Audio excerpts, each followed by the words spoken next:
On le sait, les Français font de plus en plus attention à leur empreinte écologique. Certains n'utilisent que les transports en commun, d'autres n'achètent plus d'engins électroniques. Et à Petit-Mare, près de Nantes, nous avons rencontré une femme qui a fait le choix du zéro déchet. Chaque vendredi matin, c'est le même scénario pour Claire. Tous ses bocaux et ses sacs sont prêts, direction le marché, à 5 km de chez elle. C'est la taxe incitative mise en place il y a 3 ans par sa collectivité locale qui l'a fait réfléchir sur sa façon de consommer. Ne souhaitant pas payer plus cher à cause de ses poubelles, elle commence à lire des ouvrages sur le zéro déchet et découvre le livre de Bea Johnson. Elle comprend alors que c'est tout son mode de fonctionnement qu'elle va devoir modifier. J'achète très peu de choses en supermarché. Sur le marché, on a quand même moins ce problème-là, même si parfois les gens ne comprennent pas exactement, veulent mettre emballent dans un papier, veulent mettre avec le papier dans le bocal. Donc des fois, on est obligé d'expliquer, d'insister, mais en général, ça marche toujours. Je prends 300 grammes de beurre parce que j'en ai encore.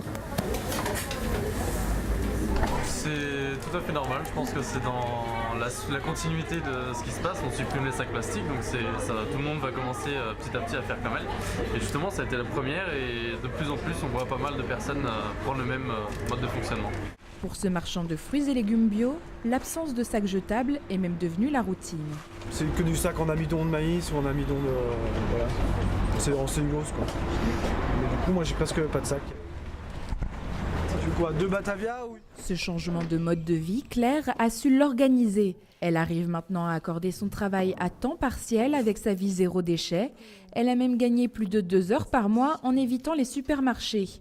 Du temps qu'elle donne à une activité plus agréable, la cuisine.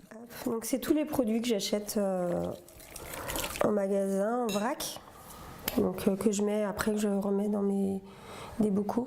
Et pour aller plus loin dans sa démarche, Claire a fait le choix d'animer un blog et de créer ses propres fournitures.